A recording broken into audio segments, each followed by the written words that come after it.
సాధించుకున్న తెలంగాణలో సీఎం కేసీఆర్ నిరుద్యోగుల ఉసురు పోసుకుంటున్నారని బీజేపీ రాష్ట్ర అధికార ప్రతినిధి రాణి రుద్రమ అన్నారు. అమరవీరుల స్తూపం వద్ద సాక్షిగా గన్ పార్క్ వద్ద నిరసన దీక్ష చేపట్టారు.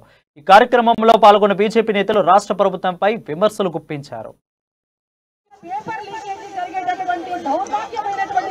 తెలంగాణ రాష్ట్రంలో వచ్చిందంటే ఇవాళ ఈ రాష్ట్రం తెచ్చుకొని కూడా ఒక్క కల్వకుట్ల కుటుంబం పాలైందే తప్ప ఏ నిరుద్యోగికి కూడా న్యాయం జరగలేదనేటువంటిది మనకు అర్థమవుతుంది. దానికోసమే బీజేవైఎం కార్యకర్తలు మొన్న చేసినటువంటి టీఎస్పీఎస్సీ ముట్టడిలో భాగంగా వాళ్ళందరినీ అరెస్ట్ చేసినారు.